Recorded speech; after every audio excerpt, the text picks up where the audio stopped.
As you can tell by the clown colours behind us, we've got many issues. The main one being that we always want more. And we like change, that's what we've realised. And if you've been following us for a while, you will know and you will have seen the many different times we've changed what we've done. And the main consensus has been that we've travelled the whole time, whether it be in a small van, a big van, bikes, and well, now the thing that's behind us. We're going to get into a full debrief about why this is happening and what the future's going to look like and all them little bits throughout this video. But for now, this is like we should show you. Yes, the resistance. Is that the word? We'll go with that. This is the vehicle that's going to hopefully take us around the world. We just pull it? Yeah. Okay. Ta-da! Oh, it feels weird, but I am so excited. Me, our new Land Rover Defender, and not new to us, very old in fact. 20 years old.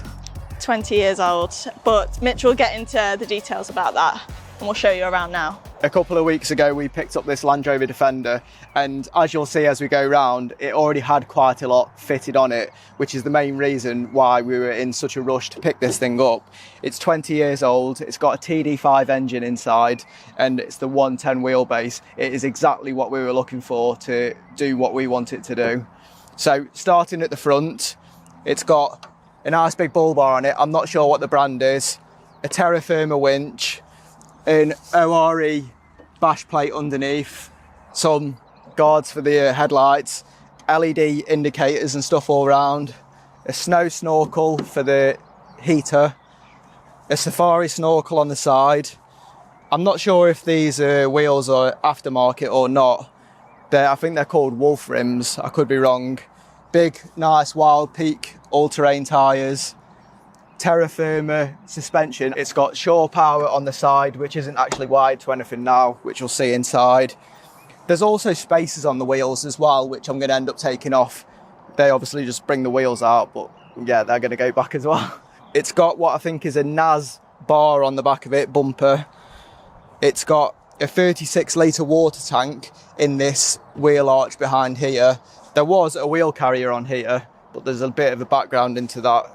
As you can see, the door's not in very good condition, but yeah, we'll go into that as time goes on. Quickly in the front, because there's not a lot different inside here, it's got a nice double din radio that's got Android Auto and Apple CarPlay, which is really nice. But apart from that, it's pretty bog standard. You can see that I've been tinkering with stuff that I've been finding problems with. And then the main thing is, well, I'll show you as I do it. Oh yeah. It has got a big alucab roof conversion on it, and that is the main reason that we wanted this as soon as, to save us doing all this extra work. So we've got a very, very good base to turn into a camper. It's also got a 270-degree awning. Shall I get it out? Yeah, why not? We've never actually had an awning before, so I'm not sure how much we'll use this, but it does seem like a very, very good bit of kit. And I think the main reason that we haven't used one before is because they're normally a massive faff to set up, whereas once I've learned how to use it, this one should be nice and easy. And that just clips onto this end.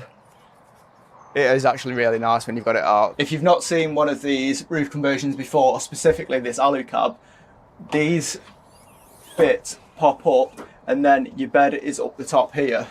So this up here is really dark right now, but that is where we will be sleeping. And then the main reason why these are so good is because you can pop that bed up as well, and then you've got full headroom in here to actually turn this into living quarters, which is obviously our plan. So I bought this from a lad who had been using it for sort of weekend adventures. So there was a full fit out in here with electrics. There's a water tank in here, a sink, a fridge. Oh yeah, there's solar panels on the roof rack on the top. I forgot to mention about that. It was doable for a weekend rig, but for living in it full time, which is what we're going to do, we've got to start from scratch inside. So we've got loads and loads and loads of bits in boxes where we're going to be building the van out, but obviously we had to take it all out to start again. So like I've already mentioned, if you have been following us for a while, you will know that we converted our previous van, which took 3 months to build, and that was a long wheelbase high roof panel van. Now coming into something like this has been a big adjustment. I didn't realise what Land Rovers were like inside until I've stepped foot into one. So it's going to be interesting, but we have got a plan and I'm hoping it's going to work. So on this side, we are going to be putting a full kitchen, which is actually going to be up to this point here. We've seen a lot of people do it so they can still sit when the roof's down, but we've decided against that because we need the storage. So the full kitchen is going to go along here. There's going to be a fridge here, and then there's going to be a toilet about here, and then a sofa all along this side. So similar to what you do see, because there isn't that much space to work with. But like I said, we are going to be lifting it up and trying to get as much storage as possible. In such a small space. Such a very, very small space. We won't go into great detail about what we are planning on doing inside the van, because we will show the build process over the next few videos, and hopefully as fast as possible, because we want to get travelling again as soon as possible. Yeah, we've set ourselves, what, like a month-ish to try and do this. And like I said, we have already got everything. So we're hoping it shouldn't be too bad. We're just thinking, because it's like a third of the size of the old van, like we can do it in a third of the time. Yeah, which is definitely not going to be the case, but we'll try our hardest. How has that happened in the space of 2 minutes? Look what's happened. It's dog shit. Honestly, ever since we bought this, we've been having bad luck. So let's hope that doesn't carry on. So now that the cat is out of the bag, we have actually got a job to do today, which is why we've come here. And over here, we have left a trailer that we're borrowing to go get the ply for the build. So it's all full steam ahead from here. This is the first proper day of getting the materials so that we can actually start to convert.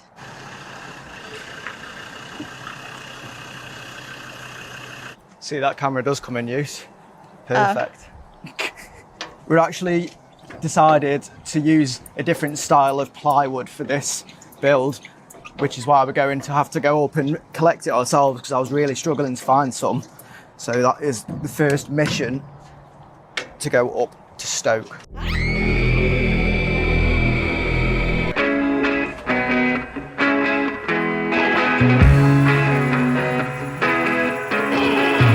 So I've actually tried to make a list of some questions that I think that you guys might have. So throughout this video, I'm going to try and answer them as best as we can. And then if there is anything that I do miss, then please leave us a comment and I'll be sure to answer it for you. This is the ply board that we have gone for. It's called Hexa ply. It's phenolic ply board, so it's really hard wearing. I was recording then, you've interrupted me. Yeah, I'll have a cup of tea, please. Yes, please. Yeah. You can talk. So the reason why we've gone for this time instead of just doing the standard lightweight ply is, one, it's going to save us a heck of a lot of time, and a lot of sanding and painting, which I'm very, very happy about. And also we just think it suits the vibe of the vehicle better. We want something that's like really durable, and you know, it can take a little bit of a beating and we can wipe it down, instead of like the lovely paint job that I did in the previous build. Yeah, so we're sacrificing weight for durability and strength. Yeah, and it fit like an absolute glove. I've gone for 5 sheets, so hopefully that'll be enough. It'll save me another trip up there.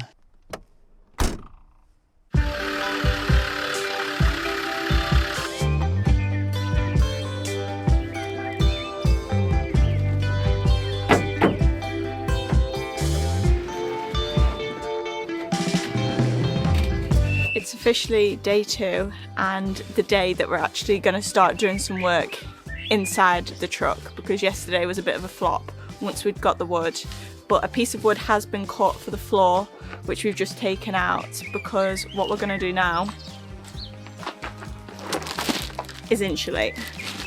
We've got this 10mm insulation that we're going to patch up. There is already some in the truck, but we need to do the floor again and some other little bits to make sure it's as insulated as it can be.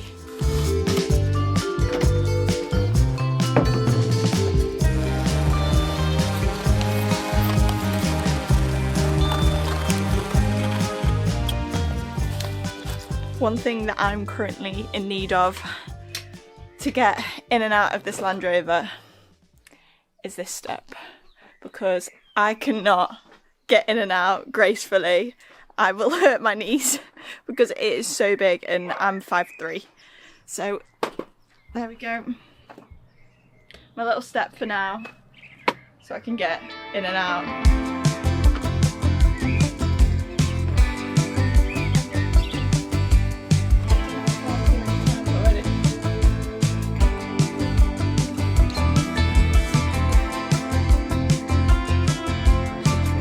So another question that I've thought of that you guys might want to know is where we're planning on actually taking this truck and how long for. So that is still to be decided. That is still just as a work in progress as this is, because I'm in charge of all the planning this time around. But Mitch has decided that he wants to go to Africa. But when I say that is very much a work in progress, it's been that Mitch just decided that he wanted to do that the other day, and there's still obviously a lot that I need to look into, like if we can do it, we'd like to drive to South Africa from the UK if we could. So there's a lot of logistics and things that I need to figure out. So me telling you this now is very much like, take it with a pinch of salt, because it could change. And then in terms of how long we want to go for, well, the plan is to drive this around the world.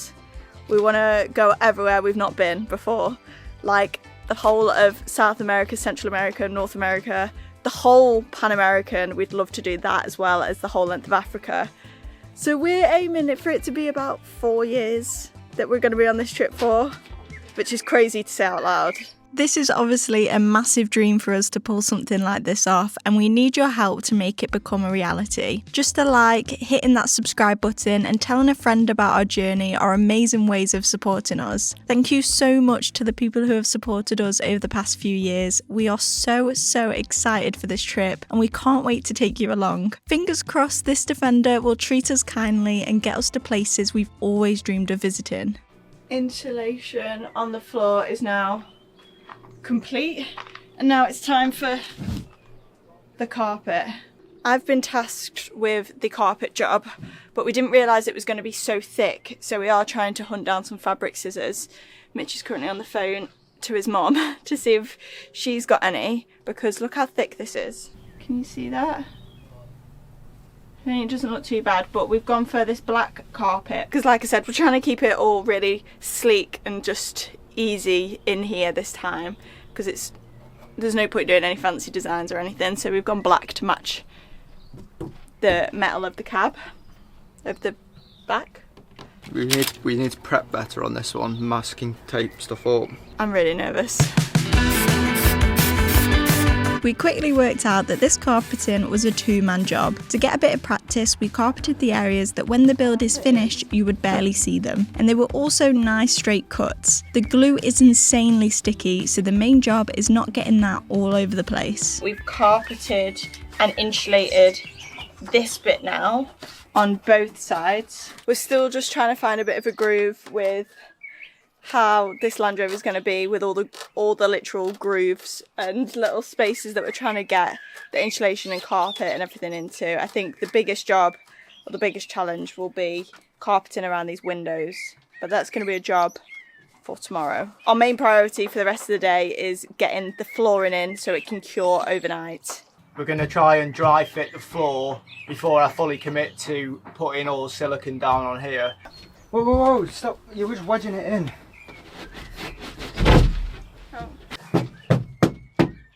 Bloody parkour.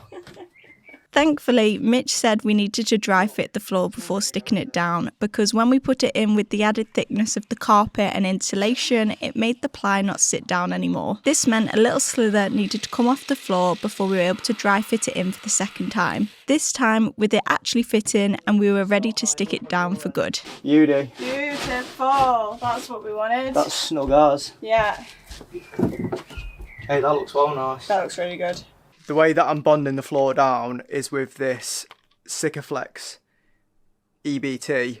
This is what we used for pretty much everything in the last van, and it is so strong. So I'm not actually hardware fixing it to the ground, I'm just using that. And then I've also gone for 12mm ply, because this is what I'll fix the furniture into when we fit it.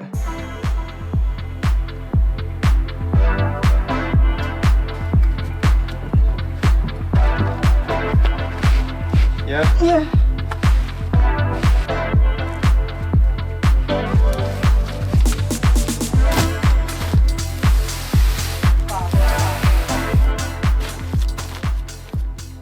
I think that'll be bob on. See what it's like tomorrow.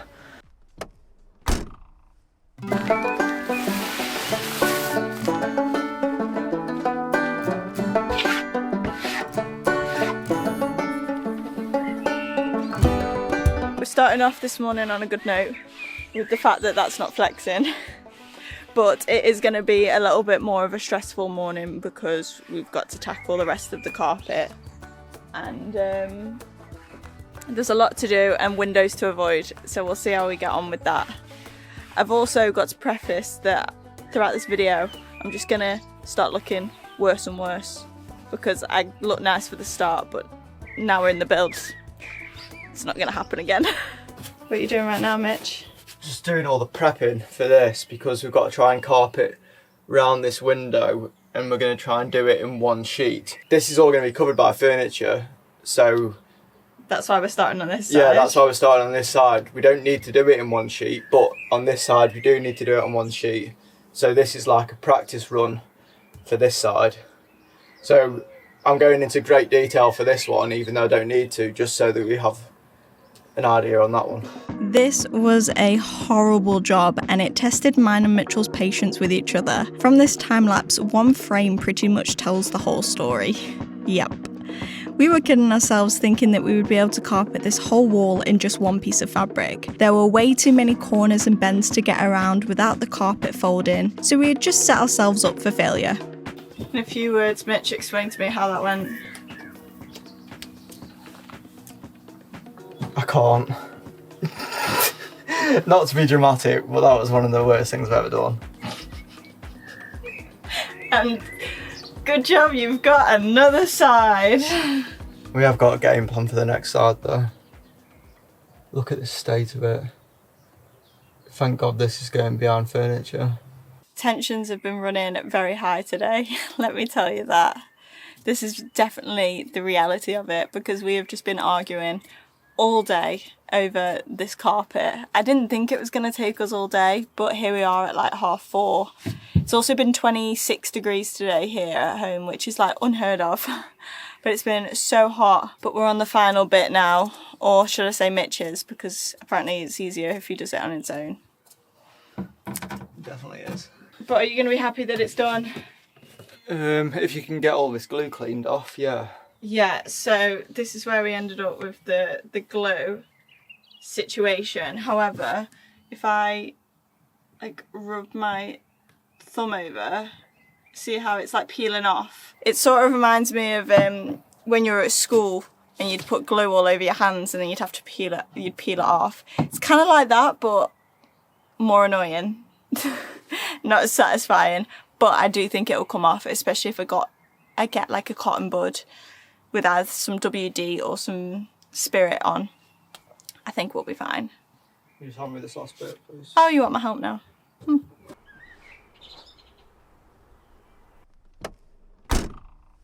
We're in much better spirits today because the carpeting is looking good. Yeah, to be honest, I forgot to notice it. And now we're drilling holes in it. I'm currently putting some boards up on the back of this so that I can mount all of our electricals across here and use up the space behind the seats.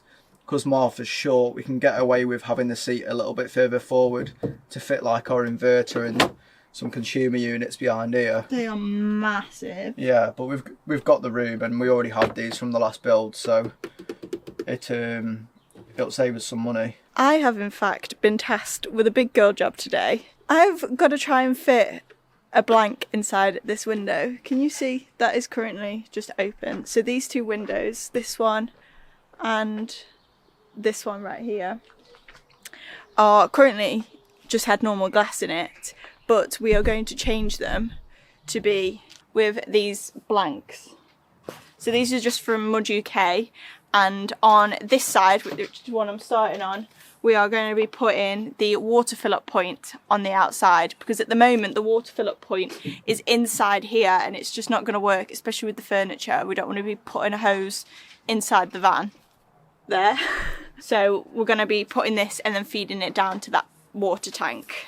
And we've also been fortunate to find a spare set of seals.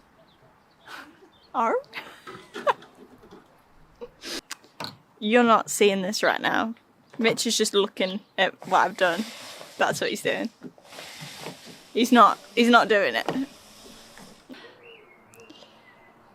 Here's an update.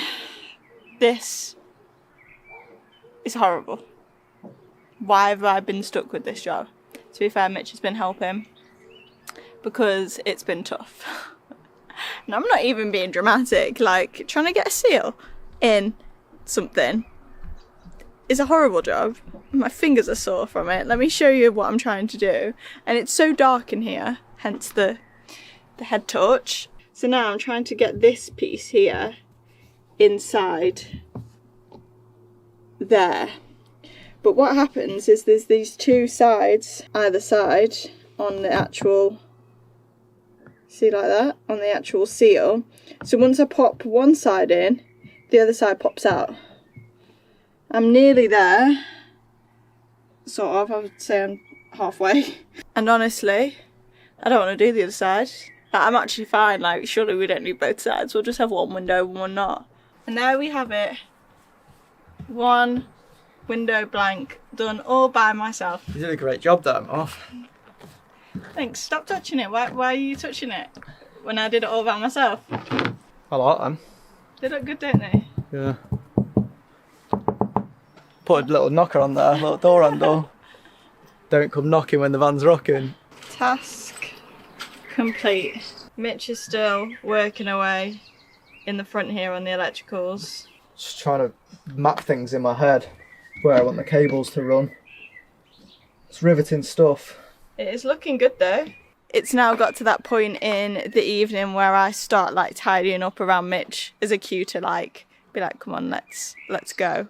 And he just carries on. Like genuinely, if it wasn't for me, I think Mitch would stay here 24/7, which some may view as a good thing, and some people may not, because he will not eat, he will not drink, nothing if I'm not here to like say, come on, let's go make some dinner. Like Mitch is just a complete workhorse. He will not do anything other than work, which is great for a project like this, but I'm not like that. So I would like to go home and cook some dinner and we'll go back and talk about the build. So if we're not here building on it, we're just at home talking about it. But you know, it's only temporary. That's what I have to tell myself. It's only temporary. And then the payoff will be so worth it.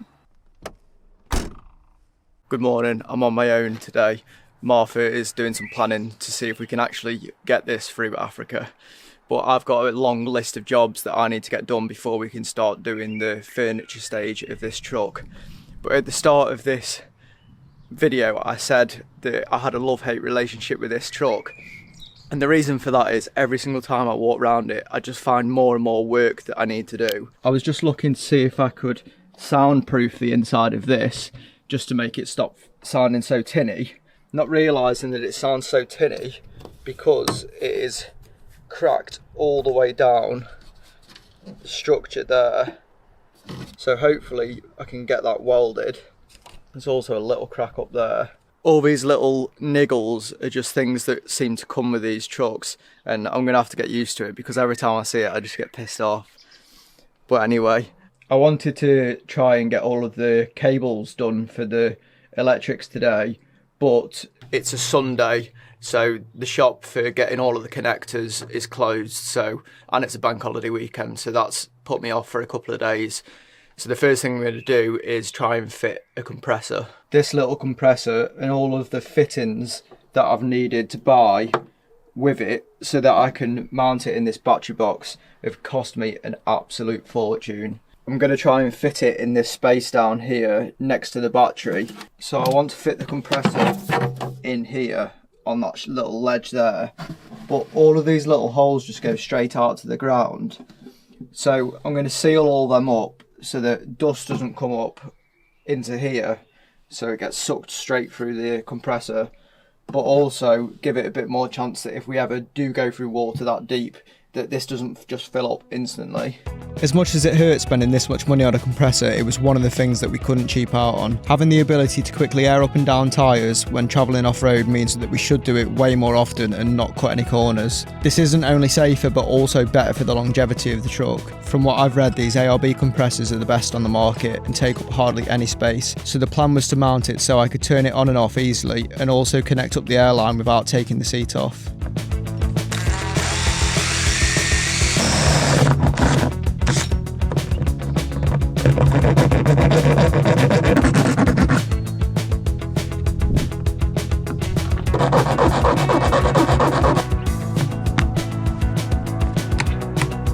I'm really hoping that I can get the battery in here without taking the compressor out. That'll be ideal. You beauty. Fingers crossed now, when I press this button, the compressor should start and then stop once it hits 100 psi.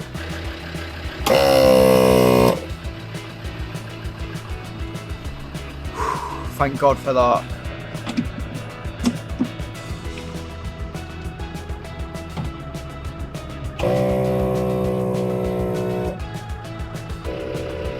I'm well happy with that. Success, finally. That took a hell of a lot longer than I would have liked to have done, but the next job now is for me to replace this injector harness down here. The injector harness sits inside this rocker cover here, and it's a common fault with these TD5 engines that the oil from the top of the engine seeps through the cabling, through the injector harness, all the way down to the ECU plug below the seat here. And what happens is these plugs fill up with oil and it goes into your ECU, and as you can see at the bottom of here, it is very oily. So this has already had this issue and I've cleaned it up multiple times. They also had a patch job of trying to seal it up and put a new injector harness in, but let me show you what I've got now. So I found this injector harness where this is where the oil seeps down within these cables, and now they have actually made a unit that is sealed at the top end to hopefully stop that from going down. So that is now my job, to replace this injector harness. The amount of times I've heard the phrase, "I hope you're a good mechanic," since buying this Land Rover Defender hasn't really filled me with much hope. I really don't have a lot of knowledge in terms of car mechanics, so my afternoons recently have been filled with videos of people taking Defenders apart and putting them back together. This was the first time I'd even remotely opened up an engine of any kind, but my philosophy has been that I want to practically strip this truck down and learn everything about it before we leave, and hopefully give me a fighting chance. Once I'd taken off the rocker cover, removed the old injector harness and seal, it was just a case of putting it all back together. This was the first of many, many jobs to come.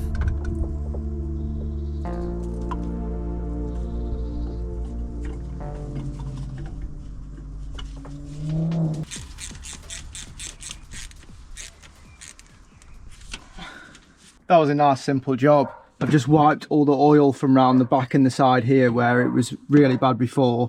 So hopefully I can tell if there is any more oil leaking. Because what was happening was if I crawl under the van, truck, whatever you call it, Land Rover,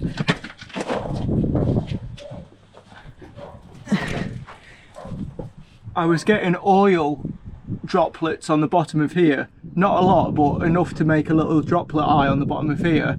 And I'm hoping that now that I've cleared that, this oil will stop from here, because I was suspecting that it could be a seal that's behind here, the crank seal, and that's a massive job to replace that. So hopefully now the oil will stop appearing here, and that'll save me a big job. I've just come and met up with Mitch because we're going to go pick up a bottle jack which he's found on eBay to start the next set of jobs that we need to do, which you'll see next week. But also now to come off and end off this video, because I feel like there's one thing that we've still not mentioned, which will probably be one of the biggest questions that we're going to get of all, which is obviously why the big change. And I feel like I need to start by saying this because it was ultimately my decision. Now, with travelling on the motorbikes, as much as I loved it, and honestly I really did, I have no regrets over the fact that I went out there, got my licence, proved to myself that I could do something like that, and then also travel and have the experiences that we have had. And motorcycles will always be in my life now. However, we said from the start back in the white van that this sort of travel was going to be for us to be able to travel faster. And with how the bike travel was going for me, it was just too exhausting. I felt like I was constantly getting burnt out by the fact that you're always go, go, go. And it's so straining on your body physically and then mentally with the hurdles that you have to come off, and then just sleeping in a bed, different bed every night. I actually got homesick on our previous trip, which I've never had in the 3 years that we've been travelling, 4 years. I've never been homesick before. And I realised that I was getting homesick for the van. And it was mainly for the creature comforts that I'd come to miss, like having my own bed, my own pillow, my favourite coffee, just little things like that. And I couldn't go on much longer. And it was a conversation that myself and Mitch had to have about how we wanted to do it. Then the conversation went to what could we do instead, and I feel like the 4x4 aspect of it was the perfect solution for the in-between of being able to go to tracks that bikes could also get to, but still having the creature comforts that a van had. So I hope that briefly wraps up this decision and how it's come about. It's been made together ultimately. Mitch is still very happy to be doing this, as much as he's maybe saying how stressed he is at the moment. We know that this is ultimately going to take us to so many amazing places. We're going around the world. Yeah. It's going to be awesome. Yeah, okay. I just feel like I need to explain for anyone that is into the motorcycles and has followed us because of that. We're still travelling. We're still travelling. It's exactly the same. We've got 4 wheels now. And that's that. It's going to be amazing. I've been planning all day today, and I'll maybe go into that in more detail in next week's video, because I haven't even told Mitch yet about what I found and what the plan's going to be. And it's insane. I feel like it's going to be a big learning curve for us both. But yeah, if you are looking forward to seeing this new series and this new adventure, then please subscribe if you haven't already. And yeah, I just really appreciate all the support you guys have given us over the last few years of doing this, so thank you, and we'll catch you in the next one.